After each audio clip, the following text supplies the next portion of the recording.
क्या आपने कभी सोचा है कि अगर पैरेलल यूनिवर्सेस असल में मौजूद हों तो क्या होगा? अगर आपको अचानक अपने ही जैसे लोग मिल जाएं तो आप क्या करेंगे? आज हम आपको एक ऐसी फिल्म की कहानी सुनाने जा रहे हैं जो आपके सोचने का नजरिया बदल देगी। नमस्ते दोस्तों, आज हम बात करेंगे एक ऐसी फिल्म की जो सस्पेंस, थ्रिल और साइंस फिक्शन का अद्भुत मिश्रण है। इस फिल्म में पैरेलल यूनिवर्स या ऑल्टरनेटिव रियलिटी के बारे में दिखाया गया है, जो कि 2013 में रिलीज हुई थी। इस फिल्म का नाम है कोहेरेंस। और इस फिल्म में एक और खास बात है कि इस फिल्म की कोई स्क्रिप्ट नहीं थी, बल्कि सीन शूट करने से पहले सिर्फ सीन को समझाया जाता था और सभी एक्टर अपने डायलॉग को इम्प्रोवाइज करते थे। तो चलिए इस रहस्यमयी यात्रा को शुरू करते हैं और इसके गहरे संदेशों को समझने की कोशिश करते हैं। ये कहानी आपके दिमाग को झकझोर कर रख देगी। कहानी शुरू होती है रात के समय, जब एमिली फोन पर बात कर रही होती है क्योंकि उसे एक पार्टी में जाना होता है। उसी समय अचानक से उसके फोन से नेटवर्क चला जाता है और उसका फोन अपने आप क्रैक हो जाता है। एमिली को ये बड़ा अजीब लगता है। फिर अगले सीन में हम देखते हैं 8 दोस्त एमिली, केविन, माइक, ली, बेथ, ह्यू, आमिर और लॉरी एक गेट टुगेदर डिनर पार्टी के लिए इकट्ठा होते हैं। एमिली लॉरी को बिल्कुल भी पसंद नहीं करती है क्योंकि लॉरी केविन की एक्स थी और उसकी केविन पे फिर से नजर थी।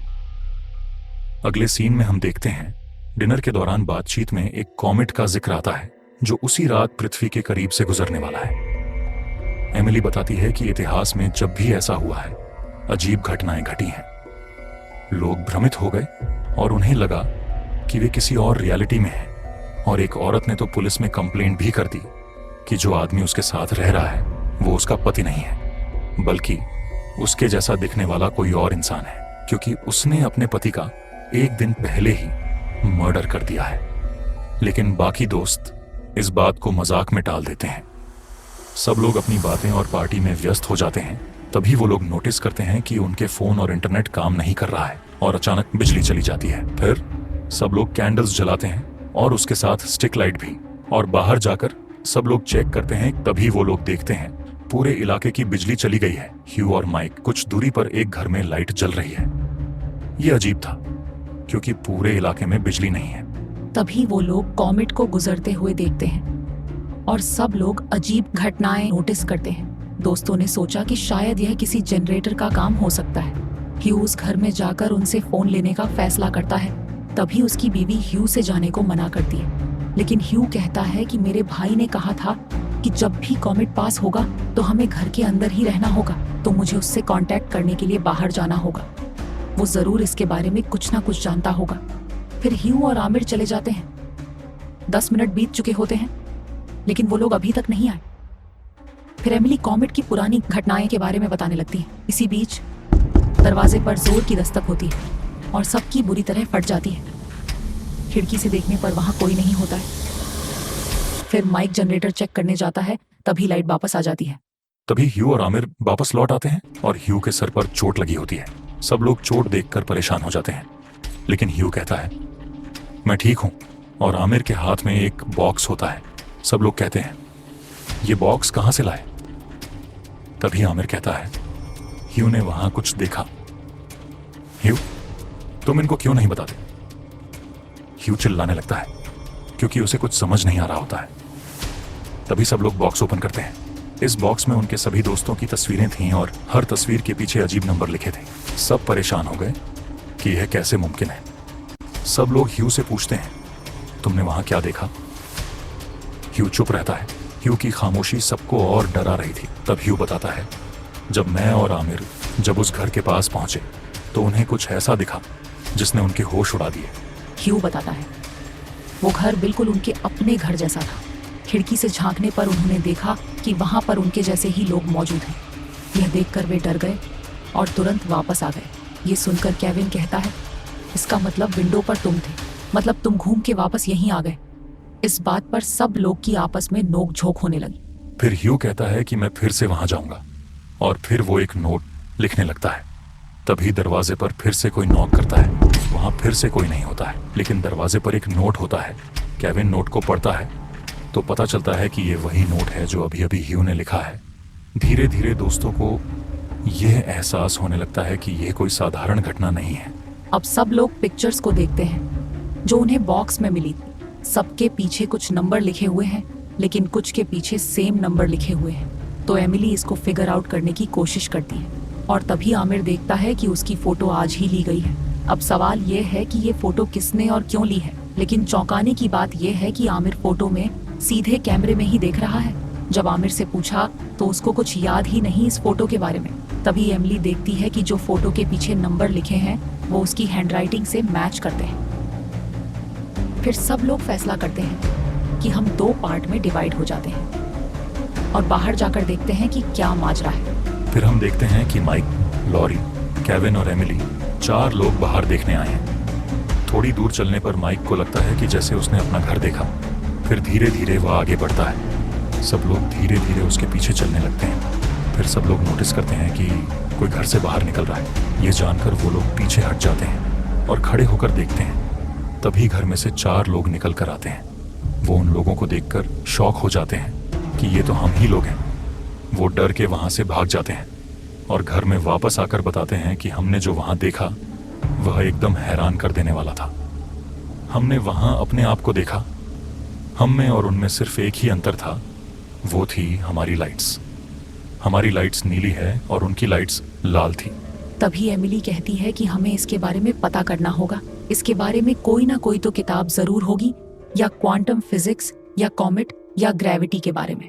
तभी बेथ यानी ह्यू की बीवी कहती है कि मेरे पास एक लिफाफा आया था जिसमें एक किताब है जो तुम्हारे भाई ने भेजी थी। वो किताब गाड़ी में रखी है। तभी ह्यू किताब लेकर आता है और फिर ह्यू वो किताब को पढ़ने लगता है और धीरे धीरे सब लोग इन घटनाओं के बारे में जानने लगते हैं। कॉमेट के प्रभाव से पैरेलल रियलिटीज आपस में टकरा रही हैं। जब भी कोई उस अंधेरी जगह को पार करता है तो दूसरी रियलिटी में पहुंच जाता है। यहाँ पर माइक बताता है जब उसने दूसरे घर में झांक कर देखा तो उसने वहां आमिर, ह्यू और ली को देखा। जबकि यहाँ पर ली सो रही थी। तब उन्हें समझ में आता है हर घर में वही 8 लोग हैं, लेकिन उनके फैसले और परिस्थितियां अलग हैं। इसके बाद हमें दिखाया जाता है बेथ को एक शोकेस पसंद आता है और वह ली को पूछती है कि उसने वह कहाँ से लिया। और यह सुनकर एमिली के होश उड़ जाते हैं क्योंकि यह सवाल वो पहले ही पूछ चुकी है। तब उसे समझ में आता है कि वह किसी और रियलिटी में है। अगले सीन में हम देखते हैं कि आमिर और ह्यू आपस में कुछ बात कर रहे हैं। क्योंकि उनके पास रेड लाइट स्टिक होती है तो वो लोग प्लान करते हैं कि हम सारी चीजें समेट कर यहाँ से निकल चलते हैं। फिर मौका देखते ही वो लोग वहां से निकल जाते हैं। जैसे जैसे रात बीतती है शक और भय बढ़ने लगता है। माइक को लगता है कि शायद उनके अपने दोस्त भी उनके असली दोस्त नहीं हैं। बाकी दोस्त भी डर जाते हैं और एक दूसरे पर शक करने लगते हैं। तभी उन सब के बीच आपस में एक बहस होती है।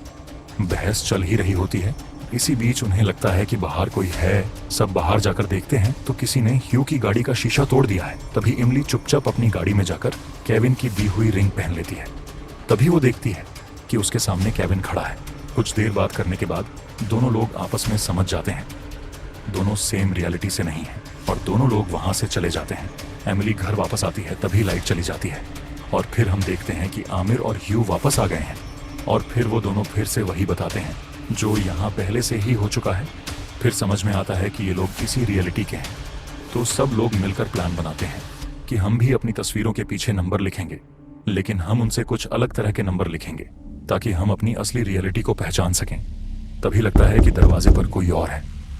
जब वहां जाकर देखते हैं तो वहां पर एक नोट मिलता है जो ब्लैकमेल नोट होता है, जो दूसरे रियलिटी के माइक में इस रियलिटी के माइक के लिए लिखा है, जिसमें उसने बेथ के साथ अफेयर होने की बात कही थी। ये बात जानकर ह्यू को गुस्सा आता है और माइक के साथ हाथापाई होती है। तो सब लोग ह्यू को रोकते हैं और अपना फोन दिखाने के लिए बोलते हैं। फिर समझ में आता है कि ये ह्यू भी इस रियलिटी का नहीं है क्योंकि इसका फोन बिल्कुल सही होता है, जबकि इस रियलिटी के ह्यू का फोन पहले से ही क्रैक था। अब सब लोग इस बात से परेशान हो जाते हैं कि कौन किस रियलिटी का है। इस बीच एमिली को महसूस होता है कि अगर उसे इस गड़बड़ी से बचना है तो उसे खुद इसका हल खोजना होगा। एमिली दूसरे घरों में जाकर स्थिति को समझने की कोशिश करती है। वहां उसे दिखता है कि हर घर में वही घटनाएं हो रही हैं, लेकिन हर बार छोटी छोटी चीजें अलग होती। तभी उसे एक रियलिटी मिलती है जहां पर वह और केविन एक साथ हैं और उनके बीच सब कुछ ठीक है। इस बीच उसे यह भी एहसास होता है कि अगर उसे बचना है तो उसे कुछ कड़े कदम उठाने होंगे। एमिली एक खतरनाक योजना बनाती है। वह अपने दूसरे रूप को खत्म करके उसकी जगह लेने का फैसला करती है। वह ऐसा ही करती है और उसे लगता है कि अब सब कुछ सामान्य हो जाएगा। लेकिन जब अगली सुबह होती है तो स्थिति और भी ज्यादा उलझ जाती है। केविन का फोन बजता है। फोन स्क्रीन पर जो नाम आता है वह एमिली का है। यह देखकर एमिली स्तब्ध रह जाती है। अब सवाल यह है कि क्या उसने सही किया या फिर वह खुद भी एक नई उलझन में फंस चुकी है। डायरेक्टर जेम्स वार्ड बिर्किट ने इस फिल्म के जरिए यह दिखाने की कोशिश की है कि हमारी वास्तविकता कितनी नाजुक और अस्थिर हो सकती है। यह फिल्म हमें यह सोचने पर मजबूर करती है कि क्या हम वास्तव में अपनी पहचान और फैसलों को पूरी तरह से समझ पाते हैं। अब सवाल आपसे, अगर आप ऐसी स्थिति में होते तो क्या आप खुद को असली साबित कर पाते? और अगर नहीं तो क्या यह आपको परेशान करता? नीचे कमेंट करके अपने विचार जरूर बताएं। अगर आपको यह एक्सप्लेनेशन पसंद आई हो तो लाइक करें, शेयर करें और हमारे चैनल को सब्सक्राइब करना न भूलें। अगली बार फिर मिलेंगे एक और रहस्यमय कहानी के साथ। तब तक के लिए टेक केयर।